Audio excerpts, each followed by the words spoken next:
Praise the lord. Welcome to showers of blessing. దేవుని కృపలో భద్రపరచబడి నూతన దినంలో ప్రవేశించాం.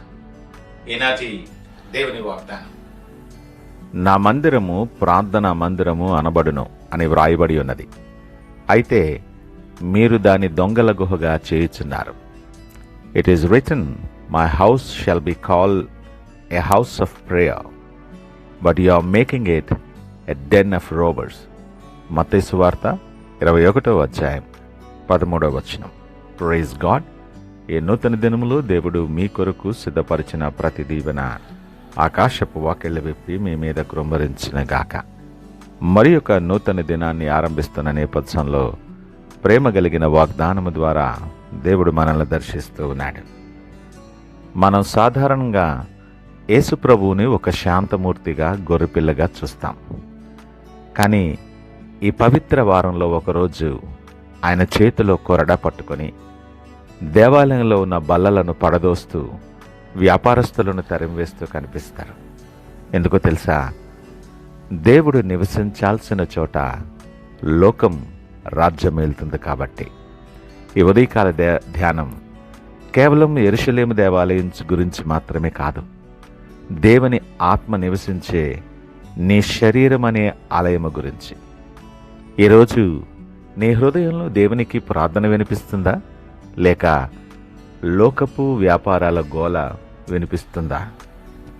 ప్రార్థనా మందిరం, దేవాలయం అంటే దేవునితో మాట్లాడే చోటు, ఆయన సన్నిధిని అనుభవించే చోటు. అదెప్పుడు పవిత్రంగా ఉండాలి. దొంగల గుహ అంటే దొంగతనం చేసే చోటు కాదు, దొంగతనం చేసిన వారు దాక్కునే చోటు. అంటే భక్తి ముసుగులో పాపాలను దాచుకునే ప్రదేశంగా దేవాలయాన్ని మార్చేశారు. ఆయన మనుషులను ద్వేషించలేదు. కొరడా పట్టుకున్నాడు అంటే దాని అర్థం అది కాదు. కానీ దేవుని మందిరాన్ని అపవిత్రం చేసే అలవాట్లను ఆయన అసహించుకున్నారు. ఆయన ప్రేమ ఎంత గొప్పదో ఆయన పరిశుద్ధత అంతకంటే గొప్పది. ప్రియదేవుని జనాంగమా, ఒక ఆలోచన చెయ్యి. ఈరోజు నువ్వు మందిరానికి వెళ్తున్నావు, పాటలు పాడుతున్నావు, కానీ నీ హృదయం లోపల ఏం వ్యాపారం జరుగుతుందో? ఈర్ష్య, అసూయ, ద్వేషం, లోకపు ఆశలు అనే బల్లలు నీ హృదయ ఆలయాన్ని ఆక్రమించేయేమో. నీవు దేవుని కోసం ఇవ్వాల్సిన సమయాన్ని, తలాంతులను వ్యర్థమైన ఆలోచనలకు వాడుతూ దేవుని సన్నిధిని పోగొట్టుకుంటున్నావేమో. పశ్చాత్తాపం అంటే నీ హృదయంలో ఉన్న చెత్తను యేసు ప్రభువు శుభ్రం చేయటానికి అనుమతించటం. ఆయన నీ హృదయంలోకి కొరడాతో వస్తే నీవు భయపడతావా, లేక ఆహ్వానిస్తావా? ఈ శ్రమల దినాలలో ఒక్కసారి ఆగి ఆత్మ పరీక్షను చేసుకుంటూ ఒకసారి ఆలోచన చేయి. నీ కంటికి కనిపించే భక్తి చాలా బాగుంది, కానీ కంటికి కనిపించనటువంటి నీ అంతరంగం ఎలా ఉందో ప్రశ్నించు. ఈ మాటలు వింటున్న ప్రియదేవుని జనాంగమా, నువ్వెవరివైనా ఏ పరిస్థితుల్లో ఉన్నా ఈ నూతన దినాన్ని దేవుడు నీతో మాట్లాడుతూ ఉన్నాడు. యేసు దేవాలయాన్ని శుభ్రం చేసిన తర్వాతే అక్కడ అద్భుతాలు జరిగాయి. రోగులు స్వస్థత పొందారు. ఈ 40 రోజులు నీ పాత అపవిత్రతను విడిచిపెట్టి దేవుని వాక్యమనే కొరడాతో నీ హృదయాన్ని శుభ్రం చేసుకోవాలి. నువ్వెప్పుడైతే నీ హృదయాన్ని దేవుని ప్రార్థనా మందిరంగా మారుస్తావో అప్పుడే నీవు నూతన పరచబడతావు. అపవిత్రమైన చోట దేవుడు నివసించలేడు. నీవు శుద్ధి చేయబడితే నీ జీవితంలో అద్భుతాలు ప్రారంభమవుతాయి. నీవు పొందుకోబోయే గొప్ప ఆశీర్వాదాలకు నీ ఆత్మీయ పరిశుద్ధతే అది పునాది. ఈ ఉదయకాల సమయం నీ హృదయాన్ని పరీక్షించుకో ఒక్కసారి. దేవుడిచ్చిన ఈ గొప్ప ఆధిక్యత, నూతన దినమనే అవకాశంలో మనము పరీక్ష చేసుకోవలసిన వారమై ఉన్నాం. ప్రియ దేవుని జనాంగమా, నీ హృదయం లోకపు గందరగోళంతో నిండిపోయి ఉందేమో. నీ ప్రార్థన జీవితం చల్లారిపోయిందేమో.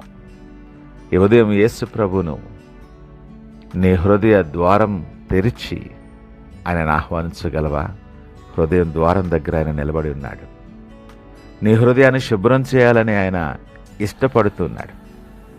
ప్రభువా, నాలో ఉన్న లోకపు వ్యాపారాలను, చెడు తలంపులను పడదోసి నా హృదయాన్ని నీకు నచ్చిన ప్రార్థనా మందిరంగా మార్చు నాయనా అని ఎవరైతే అడుగుతారో వారిలోకి ఇప్పుడే పరిశుద్ధాత్మ దిగి వస్తుంది. ఆయన శుద్ధీకరణకు నిన్ను నీవు అప్పగించుకోవలసిన వాడవై ఉన్నావు. ప్రియా దేవుని జనాంగమా, దేవుని మందిరం పరిశుద్ధమైనది. ఆ మందిరం నీవే సుమా.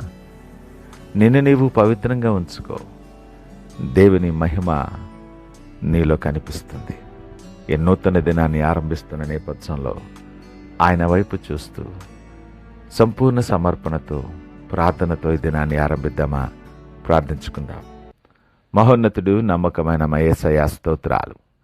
ఈ ఉదయకాల సమయం మాతో మీరు మాట్లాడిన వాగ్దానాన్ని బట్టి, మాటలను బట్టి మీకు వందనాలు, స్తోత్రాలు. మా హృదయ ఆలయాలను మేము అపవిత్రం చేసుకున్నట్లయితే ప్రభువా, మమ్మల్ని క్షమించమని నీ సన్నిధిలో సాగిలపడుతున్నాం. నీ రక్తముతో మమ్మల్ని కడిగి శుద్ధీకరించండి. మా శరీరాలను నీవు నివసించే ప్రార్థనా మందిరాలుగా మార్చబడటానికి సహాయం దయచేయండి.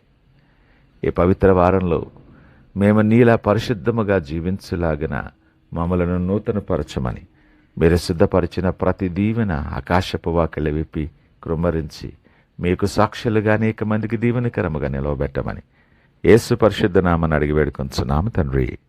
ఆమేన్. God bless you.